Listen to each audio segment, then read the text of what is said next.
Hey guys, I just got done with my morning hunt and I wanted to take just a quick minute and share something with you guys that maybe helps you. The season's starting to wind down now and we're starting to kind of recharge the batteries, maybe thinking a little bit about next year, or maybe we have that Christmas or after Christmas wish list of stuff we want to upgrade or buy for the following year. And this is going to be about trail cameras. Over the past few years, I think I got my first trail camera in 2005, and I've ran them ever since. And for the longest time, I bought high quality, good trail cameras. But at that time, I was only hunting small private pieces of land, kind of like what I'm on right now. And when you're only running, 2, 3, 4 cameras, you can afford to buy a nice one every year. Maybe one a year, every other. But now that I'm starting to hunt more public land, more traveling, to hunt other states, different properties, different things, it's just not cost effective and it doesn't provide any value to me as I see it.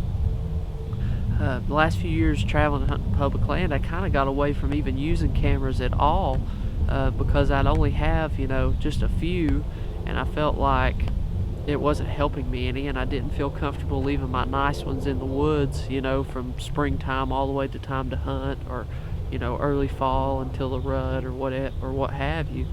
But last year I decided I was going to try and get some cameras that I could that were affordable, that I could afford to leave in the woods. If they got stolen or what have you, it was okay. And saw a lot of guys recommending the Tasco cameras from Walmart, and I kind of dismissed it at first, and then I decided beginning of this year I'd get one to try.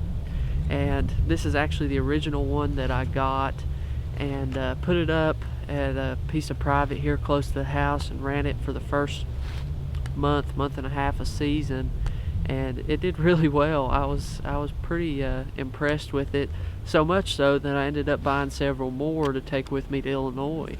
And I feel like I've tested it enough that I can recommend it to people for certain scenarios. If you're like I was and you only run a couple cameras, buy good ones. You'll be happy.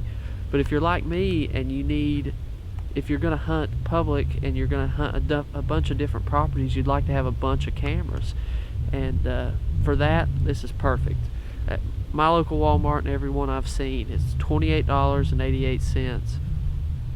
It's worth that for sure. Very, very basic. You do have time and date, obviously.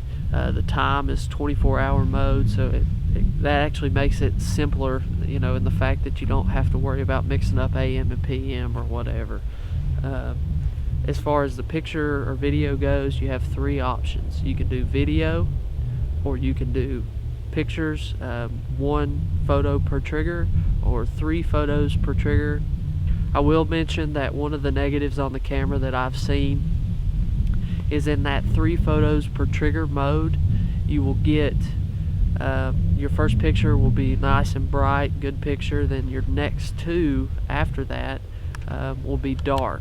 And in most lighting scenarios you can still see everything that you need to see, but if it happens to be like this, where we've got sun coming in pretty strong and like I'm in the shadows right now, you might have a hard time seeing. And for that, I decided to stick to the 1 photo per trigger and a 5-second delay, and that's worked really, really well for me. I think this camera is well worth the money, and probably better than some of the other cameras I've tested in, say, the $50 to $60 range.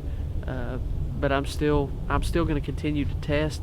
But I think for my money, I'm going to continue to buy these, because my trail camera strategy, especially when I go out of state, is generally I'm looking at a bunch of different properties. Could be miles apart, could be an hour apart. And I want to be able to cast a pretty wide net with these. So I want to be able to have some on a bunch of different properties, and then if I start seeing really good sign or get into some really good deer in 1 or 2 areas, I can shrink that down and then move the cameras into those properties. So for that trail camera strategy, I think these work really, really well. As far as detection range, I had one on that other property I hunt here in Tennessee that I have the food plot, and it was picking up stuff in the daytime on the other side of the food plot, and it was triggering it. And you know, I know that food plot is about 20 yards wide, and this was about 10 yards on the other side.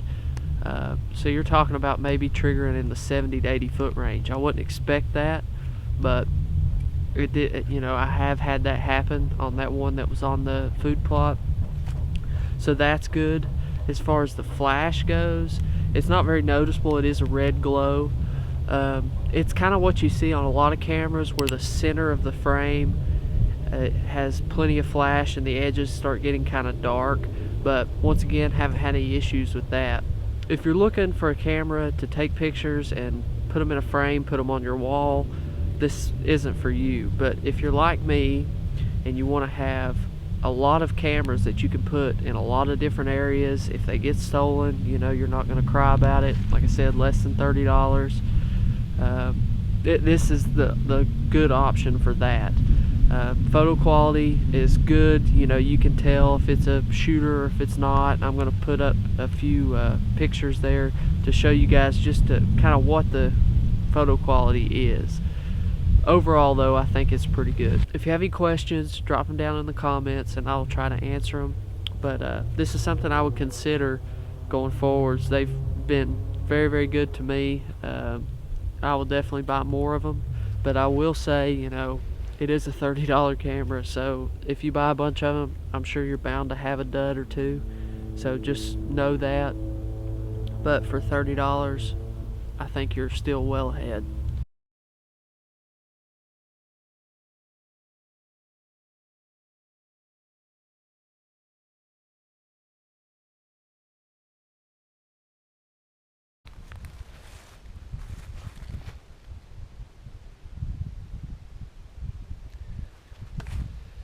Hey guys, I just got done.